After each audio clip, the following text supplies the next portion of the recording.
Hi everybody, welcome back to Chloe and Michelle Do Live. We hope you enjoyed our first episode. Thank you so much for all your lovely comments.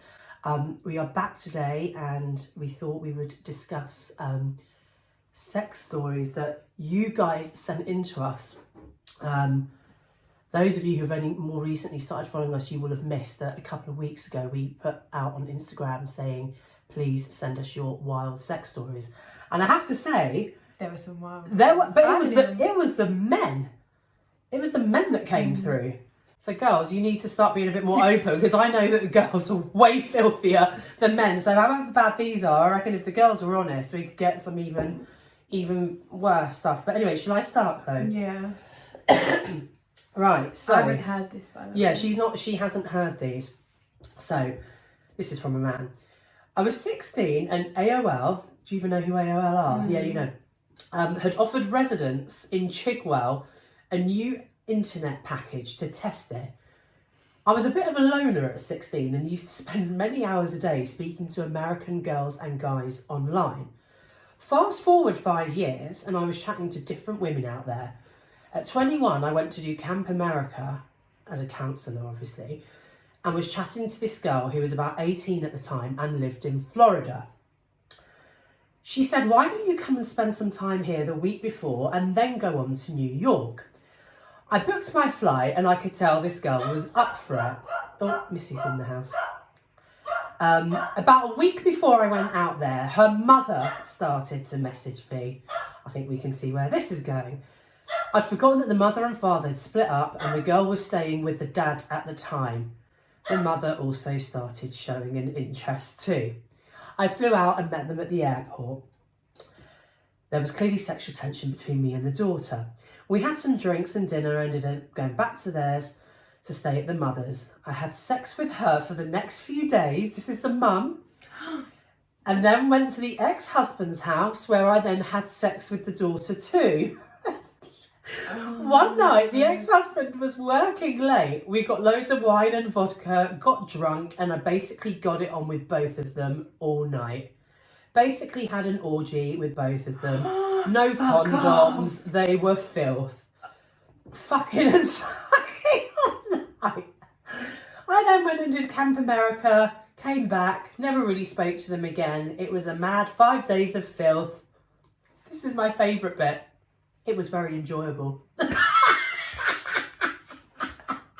makes me sick. I bet it was. You horny little 21-year-old. I mean, I don't really know where to start. I can understand that as a 21-year-old boy, I mean, that was probably the dream, right? A lot of men do like the whole mother-daughter thing. What I don't get is that now as a 44-year-old woman and mother myself, doing that with, and I have a daughter, doing that with your daughter and with a 21, just no. There's no reason, no excuse.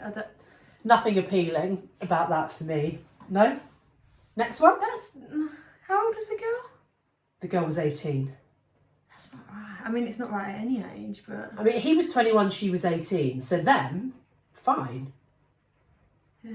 Even him with the older woman, I suppose, fine. But the mother and daughter together... What's the mother playing at? No. Oh, either or. The daughter as well. Oh, next one. This is a good one. I was working outside delivering letters and small parcels, so this obviously comes from a postman. Around lunchtime, I had a phone call. The girl said, don't talk, just keep doing whatever you're doing. I said, okay. She started making interesting noises. I wonder what.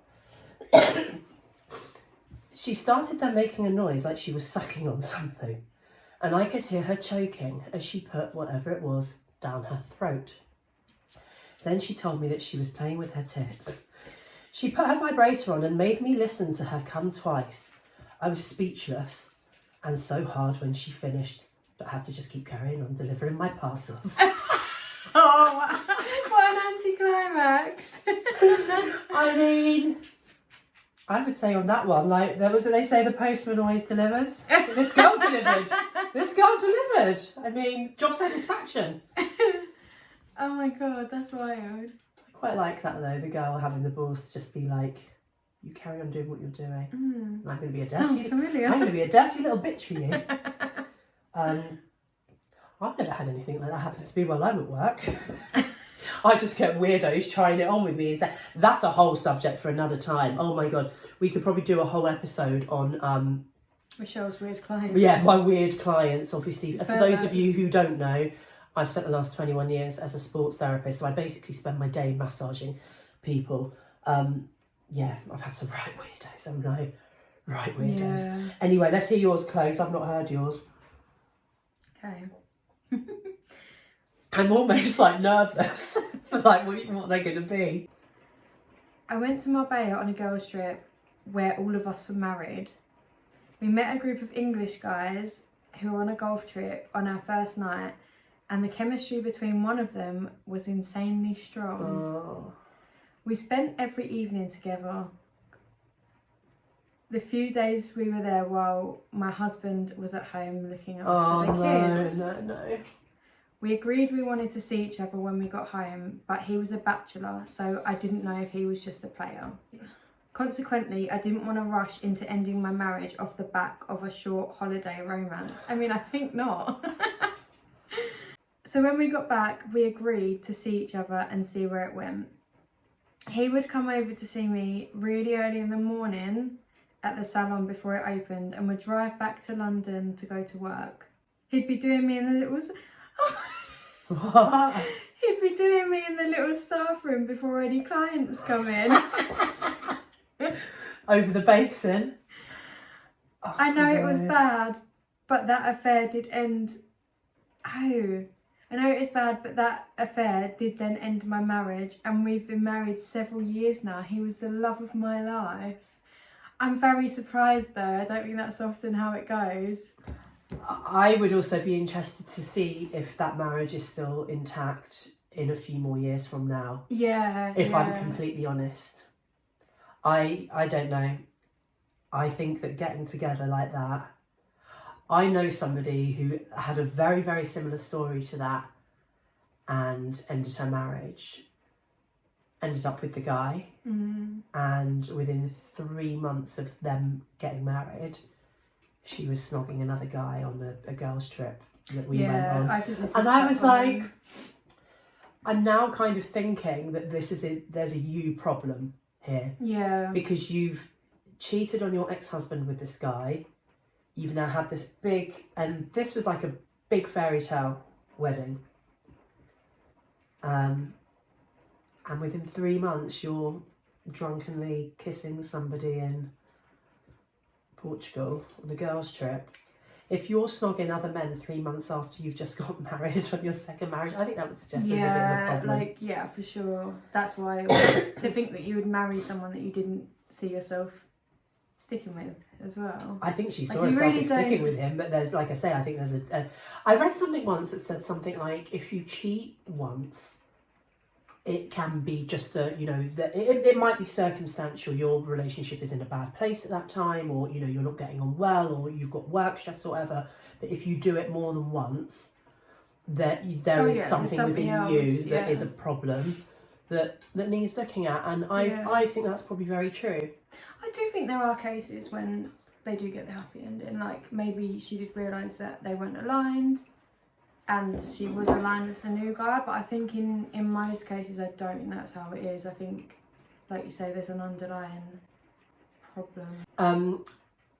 It can have a happy ending. Our old next door neighbours they were probably, when we met them, I'm trying to think, we were like early 30s. They were probably about 10 years older than us, and they had met at work, like the very typical met at work.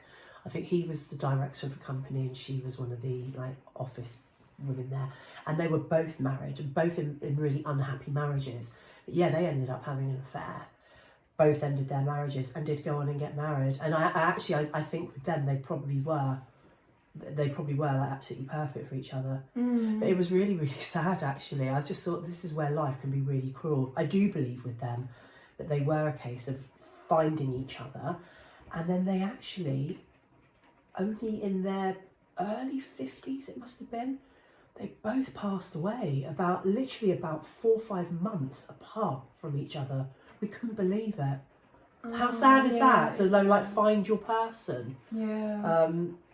Yeah, really sad. So yeah, I do think there are cases like that, but I think more often than not as well, like if your relationship starts by one of you or both of you cheating on your partner, surely you're just going to start a relationship that has got a lot of insecurity. I'd also be very nervous about, Are they going is to do this it what to this me? person does? Yeah, for sure. I mean, off the back of this, I think cheating should be our topic for today. 'Cause I think we both Definitely. have quite a lot to say about it. Yeah, I mean, I know I've got quite a few kind of stories to do with cheating, but I'll tell one in a minute just because for pure shock entertainment value, it's a good one, but I mean, it was awful for them. But I take cheating, I think I have a slightly unusual view compared to a lot of women. I think you possibly have the same view as me. I can't bear when, say like an affair has happened or whatever, and so many women do that whole thing of, oh, she's such a fucking bitch, you know, like about the other woman.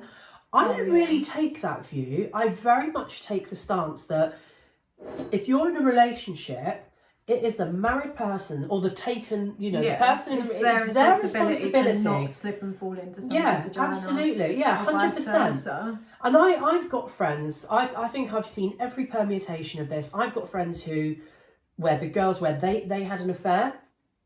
And I don't judge them for it, actually, either. I think that's another thing that would shock people. I think that there's one person in particular I'm thinking of.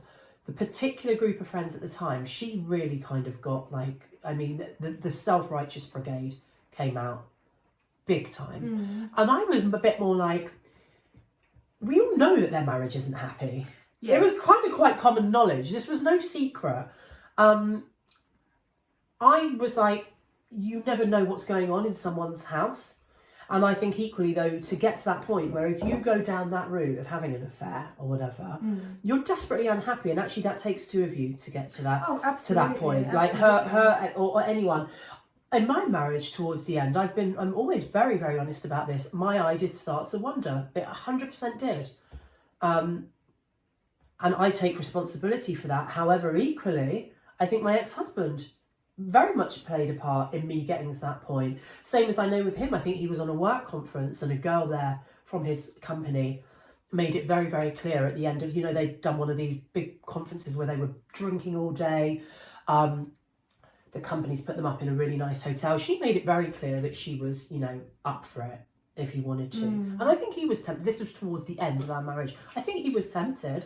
But again, because our marriage was not in a good, happy place at that point. It just wasn't. I think the issue is with a lot of marriages and relationships is that people think that once they've got their person, that's it. Like, I've got you and we're going to become really complacent and we're not going to work for it. And that's not how it is. And that is why, you know, people's eyes wander. That is why people, you know, they go, oh, that I've got a bit of attention and that feels really nice off this other person. This is why people get tempted into having affairs, because they're getting attention from someone who's not their husband, because their husband or partner or whoever isn't giving them that attention anymore, because they just think, I've got it now, that's it.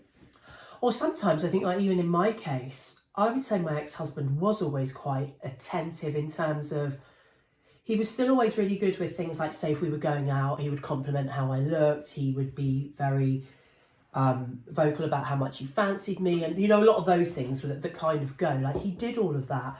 But I think with me, so it wasn't necessarily an attention thing, but the way he treated me in other respects made me so unhappy. Like, probably quite misaligned. Yeah, massively. So, and I've become very much, it was like, I was feeling very much like, okay, you might be telling me I look nice, but actually you make me feel like I am the cook and the cleaner and your PA. Do you know what is really, really interesting is, and I think not a lot of people get this right, is you shouldn't love someone the way you want to love them. You need to love them the way they want to be loved. And I think that is and needs to be loved. Yeah, that's a huge issue. Like, maybe for him, I don't know, he showed his love in ways that were not benefiting you the way that you needed it to benefit you. So then he's probably sitting there going, well, you know, I do this, and I do that, and I'm like, I give so many compliments, and you're like, well, the compliments are nice, but like, I need a hand. Like, I could really do. Or I think in my case, and I think that a lot of people would identify with this, he probably thought I provide. Yeah. You know, financially in a big that. way, because he did, and I had a very, very nice, easy life for, you know, for pretty much the whole of my marriage. And I think for a lot of men, especially, to provide financially, that's kind of like, that's it, they're doing their bit. It's not enough. Whereas actually, I would have been probably much happier with less. Yeah. And him making dinner every now and then. Yeah. Or when I didn't feel well, taking the kids into school. Yeah. And me not having to rely on, you know, asking a neighbour or somebody that I barely knew. Especially being a mum, I think when you're a mum, you're stretched so far. You don't look after yourself properly. So, like, you do need someone to... Well, you put yourself at the bottom of the list, don't you? So every now and then, you want someone to be able to go, I've got you. I think that's one thing that I never had. Same. And that's something I've always needed. I'm so hyper independent that I will do it all on my own, but it will make me really pissed off. Like, it will make me upset. It will make me angry. It will make me feel... It will make me feel resentful of you. And in your first, like, big relationship, you were actually doing... everything. I was going to say, a lot of the stuff that we would maybe expect for him to be doing for you. Sure. And that did not happen for you. So I was stretched so far. Like, I couldn't even say, oh, you know, he's the provider. No. I was like a sugar mummy. You were very young as well. Yeah. Though. That is all relative, isn't it? Your expectation as you get older is probably going to get greater. Oh yeah, it's like it's on a tangent a bit. It's a bit like, I look back at holidays that I went on and hotels that I stayed in when I was younger and think, oh my God, how the fuck did I manage a whole week in that absolute hellhole? Because when you're young, your standards are just generally lower. Our first holiday that we went on with Luke, we paid £255 per adult, 150 odd quid I think for Luke.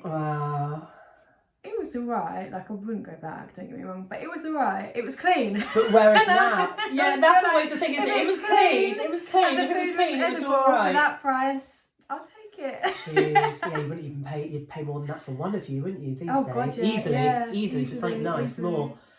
But the other thing I think that has been a real shock for me.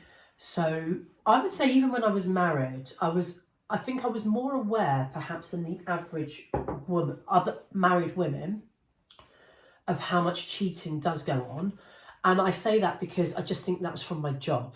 Because I have a job where, because of the kind of close, you know, contact nature of it, boundaries are crossed that you wouldn't have in, say, if you were working in an office or whatever. Do you know, it makes it much easier for, like, guys to test the water, test out whether I'm, you know, might respond to their flirtations or whatever. It must just make guys super horny, like being tough. I mean, it does. It does. That can happen. Not all of them, of course, but it can happen. So I was always aware that there was a lot of cheating going on, or that these guys, that if I was up for it, very much would have gone there. What shocked me was that when I then suddenly was single, was seeing the sheer kind of scale of how much it's going on. Because I think suddenly, you can imagine, before it was like, oh, she's married. Maybe if someone even did like me, they would probably think, I'm not going to risk embarrassing myself. Like, she's married, she's probably not up for it. But the second I became single, I guess at that point it was like, oh, she's potentially fair game now. And the amount of, like, advances, should we say, that it really went up. Not just clients, just in life generally. People I knew, neighbours, like, literally. And I just, for me, I was like, this is happening a lot. Do you know what I think's wild about that, though, is that you get, like, a married guy who goes on a dating app or whatever, they're looking for women, and they are willing to put time and effort into a new woman. Like, to me, logically, put it into... Imagine, the thing is, how amazing that could potentially be. Most people have got a lot to give. Most people have got a lot to gain from. If you nourish that, you would get so much more out of it. And I know there's a lot of guys as well. I mean, you've had it plenty of times where they've said, they're not having sex in their marriage. Yeah. How do you feel about that? So I would say that nearly every guy I've ever spoken to who is in a relationship or married who has made it very clear that they are looking for something else, or that I then say to them, well, have you cheated? And the answer is yes. Yeah, it's the same line every single time. They all seem to be coming from the same club, these men. And it is always, I do love her. I love her. I love the marriage. I love our family. I want to be in the marriage, but I am not happy with our sex life. And I'll often say to them, I'll be like, well, have you spoken to her about it? Does she realise this? And I get the impression that a lot of men, and some, please message us if you disagree, if you've experienced this. I think a lot of men feel that it's a real lost cause, actually, and that the women call the shots on that side of their lives. And that if the women are not wanting it for whatever reason, that's just the way it is. But what I've found, and please don't anyone ever, anything I ever say is never like an anti-men. It's because it's my perspective as a woman. Sure. I'm sure that there are loads of women out there who are doing exactly the same thing. I don't want it to ever sound like I'm being like, men. I'm sure there's... It's just we're women and we're talking about it from this perspective. But they seem to very easily be able to almost, I suppose you'd say, like, compartmentalise their lives and go, my marriage and my family is over here, and I love that and I'm happy with that, but then my sex life is over here, and I will go and do, a separate thing, I will go and do what I need to do to be happy. And if that side of my life, if I'm happy and getting what I need here, I can then be really good over here. Are they really good? I don't buy into this at all. I think it's bullshit. Yeah. I think it's, like the people where you kind of go, are you trying to convince me or yourself? Yeah, because I think you're trying to convince yourself. I personally think that's a load of shit. I genuinely think, like, if you are, like, meeting, and this is on both sides, male and female, if you meet your partner's needs, I think you would both want to have sex with each other. I think it's as simple as that. I agree. I think that and that will be very uncomfortable for a lot of people to hear. And I think as well, like, a lot of women probably don't even realise this. I think if you don't want to have sex with your partner, I think you're missing something in the relationship. And I think a lot of girls just go, well, I have a low sex drive. It's just who I am. They've never even had that side awoken. Yeah, if you got what you needed, been... I think you would have a sex drive. I think you would want to have sex with your partner. Like, I think a lot of the time, relationships, I think there's a lot of misalignment. I think people in relationships with people, especially if you're young, like, you go into a relationship, you don't really know yourself. How would you know? You don't know what you need. Yeah. You don't know what, makes you thrive. You don't know, what you need in life and what you need from a partner. And then you go, okay, like, we're in love.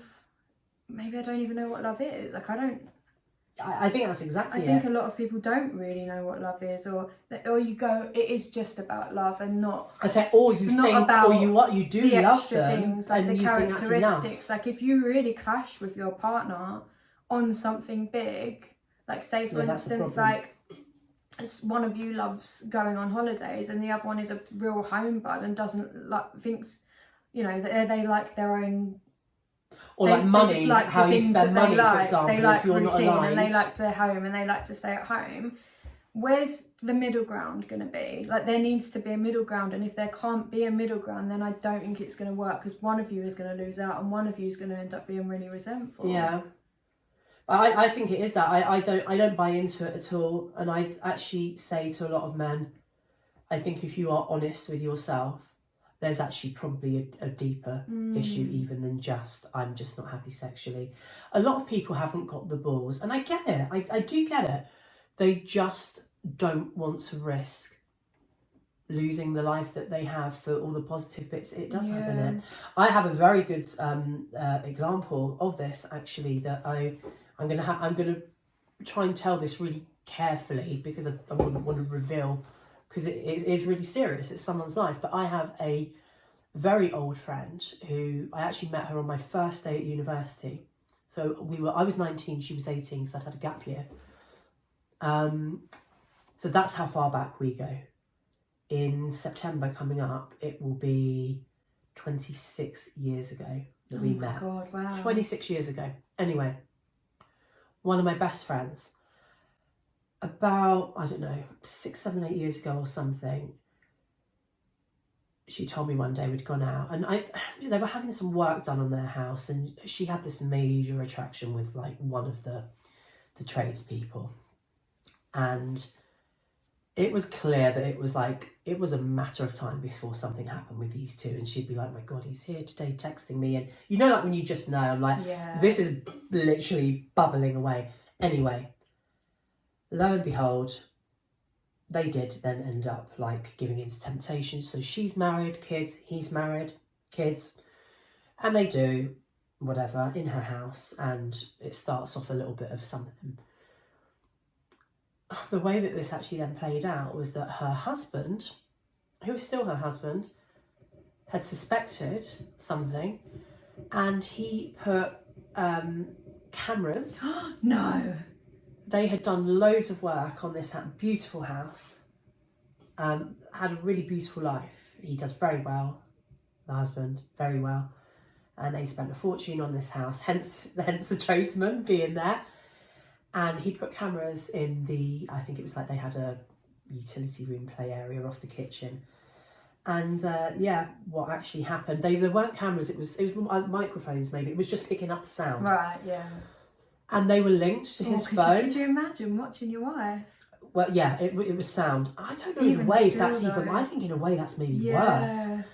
He's sitting at work and he gets the alert on his phone, whatever, and basically he heard they were having sex over the kitchen island, and he heard it all.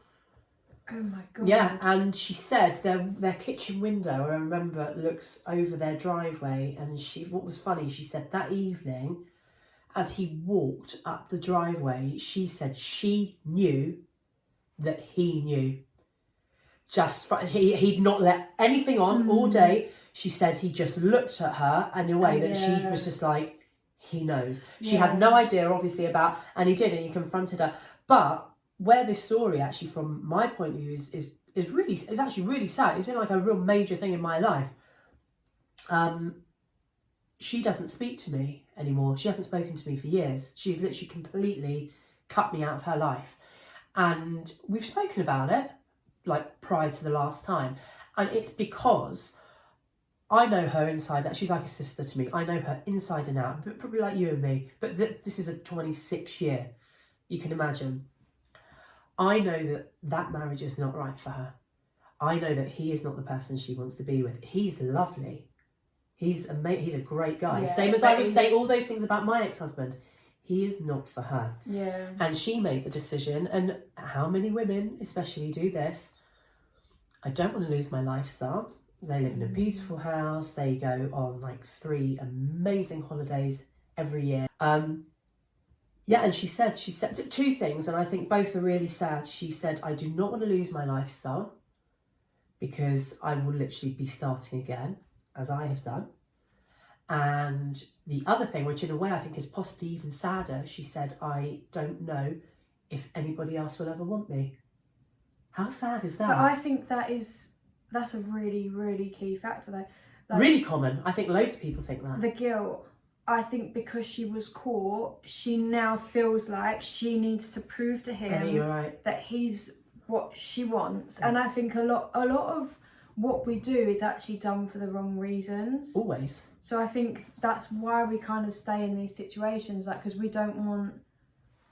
We want to prove to this... She doesn't want to be with him, but she wants to prove to him that he's what she wants, even though he's not what she wants. And I know that, and she knows I know that, and that's why she doesn't want to face and that's that. why she's cut me out, because every time we are together, and I wouldn't even necessarily talk about it. You know, we'd seen each other since, but she knows. Gonna think about it, and she knows that her being friends with me is, it's like I hold a mirror up to her life and go, this is your truth.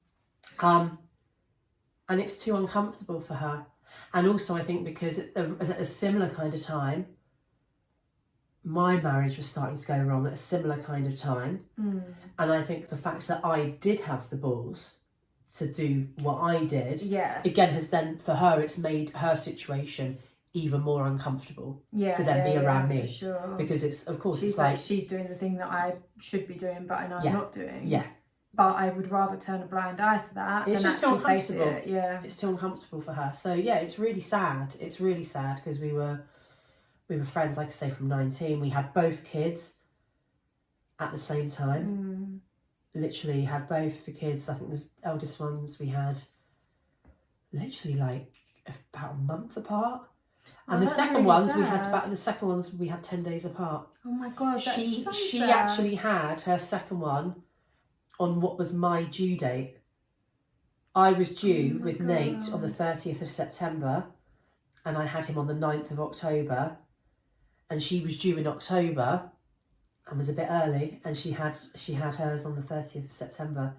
But yeah. Oh, that does really make me sad though, because I think more people than more often actually than not, people are living their truth. They're not living a life that is where they're sort of reaching their full potential, and that's really upsetting, isn't it? To think that if she actually kind of looked for the things that she wants out of life, or I don't think we all know, do we? But when we actually do work that out, if you're not going after that, what's the point? Like, life is so short. Why are you going to live a life that is not lighting a fire in yourself? Off the back of that, linking back up to her, just to highlight that, when she told me about like this tradesman guy, or no, I think that when it all came out, she actually then told me, bearing in mind that we've been married for kind of like probably over 10 years,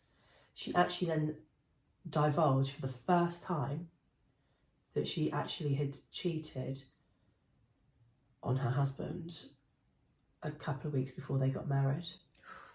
But she'd never told me that because, again, she knew me. She knew that if she told me that I would be saying to her, you cannot marry this guy. Yeah. So she didn't tell me. She didn't tell me till 10 years later. But again, what does that say? I mean, it was wrong. It was wrong from the start. I don't buy into the whole last fling thing. No, I'm sorry. No. I don't. If you are marrying I think if you really love the right someone, person, you would not want anyone exactly else. that. That's why I don't buy into it. It's bullshit. Yeah. When you're in that phase, if you're about to marry the love of your life, You the wouldn't want to person upset that them. You you wouldn't wouldn't want to upset them. You wouldn't want to do it. I couldn't do it. This is why with my marriage, I would never change anything. Because whereas a lot of people I know who have got divorced will then say, I knew it was wrong from the start. I can't say that. I thank God, and I'm really glad for that. Yeah, my marriage and my relationship at the beginning for a long time was amazing, and that's my point. I didn't even look twice at anybody. Yeah. I had eyes for him but only. Also, it's not about looking twice at someone. It's about if you do look twice at someone that you go, I have a problem here and I need to deal with it. And that's exactly what you did. Like, you knew that it would have been wrong to pursue something. Yeah, at the end of the marriage, yeah. So you sat down and you had a conversation with it and you faced it head on. And that's the difference. Like, I really don't buy into the whole guy thing where they're like, oh, but, you know, I'm just staying for the kids. Like, grow some. Oh yeah, that's another because one as well, staying for the kids, yeah. No, like, don't live a false life and blame it on your children. Like, I also think that, like with everything in life, right, everything we learn, everything that we believe, and our belief system, our behaviour, everything, ultimately comes from our parents. So if you as parents are living what is essentially a fake life, you are actually teaching your children to ultimately to do the same thing. yeah. You are teaching your kids to settle. You are teaching your kids that you can't change things. I'm really pleased. I'm really, really, really, as you know, open with my children, but they're of an age where, you know, they're like nearly 15 and 12. But I sometimes think to myself, am I overly, do I let them know too much? And I actually thought to myself last week, I was like, actually, no, you know what? I think this is a really, really good thing. I last week was going to be seeing somebody, army boy, who he's been a casual. He's such a dick. He's been a casual. He's very good for one thing. And anyway, my kids are aware that this person exists, And I kind of did say to them, he's just somebody that I see. And afterwards I was like, should I be making out that he's more than he is? Or should I not be talking about him full stop? But actually, I then thought, you know what? This is not doing my kids any harm. Actually, what I don't want is for them to grow up, especially my daughter, the way that I did. Sheltered from Sheltered and thinking that life is a fucking fairy tale. Yeah. And that life is perfect. And do you know what? My mum, bless her, she has had that with my dad. My mum has lived the fairy tale, but I grew up with really, I think, warped ideas of kind of like what a relationship looks like, and that I was literally good at like a princess or something. And I don't want my kids to think the same. I want my kids to know, you know what? Sometimes things don't work out. Yeah. And that's and okay. It is okay That's okay. I would rather they grow up seeing me living my life as I am now, and God forbid if they end up in an unhappy relationship, be like, fuck, I'm out of this. No one's told me I have to hang around and stay in this. I agree. Then live that some nonsense bullshit lie. So this is real life, and my kids are seeing it. A marriage can work out, and if it does, that's amazing. Sometimes it doesn't, and then it looks like this. So and my okay. idea of a relationship when I was younger was that it's going to last forever.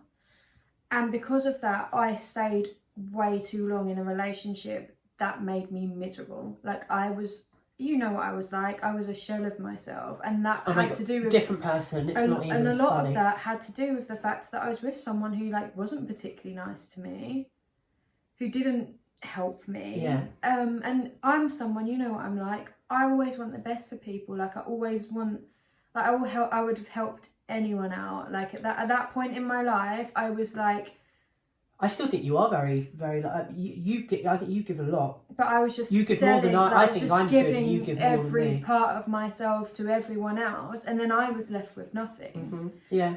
And my kind of thoughts on that were, well, you've made your bed, you lie in it. Like, what is that? That's ridiculous to think that. To think that a young adult has to go, no, I will just endure abuse, and I will abuse myself.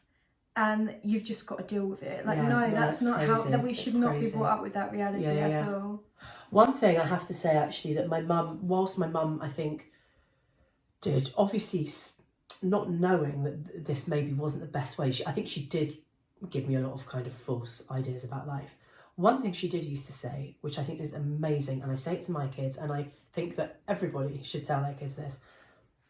I always say to my children, do not ever be somewhere where you don't want to be. Whether that is physically or mentally, whether it's a relationship, a job, a friendship that's not serving you. If you're living in an area, I'm constantly wondering, do I move? My mum calls me the wandering Jew. I'm not a settling. I love that. Yeah, she does. She calls me the wandering Jew. I'm not a settling. I think in another life, if I didn't have kids, I reckon I'd just be permanently moving around the world. I agree. Probably living a really simple, cheap, the absolute opposite. Yeah, well, I wouldn't go that far, but no, but yeah, exactly. And I think that is the most amazing. And actually, this tattoo that I've got 3 little birds and 3 hearts. And I got this not long after I split up with my ex-husband, actually, because I always say to my kids, you are not a tree. You don't have roots. You are not stuck. You're a bird. Do you know what you can fly. Yeah, you can go anywhere. You're not stuck. And I love that my mum did that for me. Yeah. And that's probably led me to making actually some of the choices I have, which, whilst hard, have been the best things I've done. I love that. Yeah. So you are not a tree. You are a bird. So don't ever be where you don't want to be. So yeah, I think that wraps up cheating. Let us know if you've got any stories. Should we go out with one last story? This is a scandalous one. I have an old friend who, I'll try and make this quick. Her other half has a sister, and their mum she'll be retired now. She was the headmistress of a very, very prestigious prep school. And basically, the long and short of it is that she was the mother was having an affair with her daughter's boyfriend. I told you it was a good one. Yeah. When they were about 21. Oh my God. I mean, this is so multi-layered. Again, for me, I'm like, what is a 50-odd-year-old woman and a 20-year-old? I mean, I just don't get it. I don't get it. Plus, it's your daughter's boyfriend. But the thing I actually love the most in this story is that I think it just shows, you know the saying, you never know what goes on behind closed doors? I mean, how true is that? And I always say, you never really know people. You don't. I feel like there's a lot of people that lack boundaries, like very obvious 100%. boundaries. But this woman, you think this school is literally, was and still is one of the most prestigious schools in northwest London. And I just thought, there she was, fronting the school, would have been doing all the posh assemblies and and she was banging her daughter's boyfriend. That's 20-year-old boyfriend. Not as wild, but when I was in primary school, our head got sacked because she was having it off with one of the teachers. Oh, with a teacher? Yeah. That's not so. It's not To wild. be It's fair, probably I quite can common. see. I was gonna say, I thought you were gonna say pupil. Oh fuck no! I was in primary school. Oh, primary. It was me. So wrong on so many. Okay, yeah, but okay. That essentially though is just like a workplace. Yeah. Which happens everywhere. Doesn't Yeah, I it? think they were both Probably more married, so that was frowned probably on. why. Yeah. It was... And it's a school. Yeah. But actually, that's no different to like my old next door neighbours who worked in an office together. Yeah. Oh God. I thought, It just popped into my head. People. Talking about schools. That must happen. Secondary school, that must. Oh yeah. We had a business studies teacher when I was doing my A levels. That he was young, and we were all a bit. We were all quite keen. Even at my kids' school, there's a few teachers actually. Yeah. As a My school, parent. there was a couple of teachers that were fit. When in COVID times, when they were doing all the parents' evenings on by Zoom, one of the teachers, I mean, he was like old and he's not someone I would have been interested in, but he said to Sadie at school the next day, Sadie was mortified. He said to her, "Your mum has got the most fabulous hair." She said That's a compliment to both of us, really. Yeah, it is. As a hairdresser, she said she literally just kind of went, "Thanks," and I was going to, "Fancies me, Sadie. Teacher fancies me." Don't think he did at all. I think he was just being really open. But yeah, God, teacher. Well, yeah, let's not even.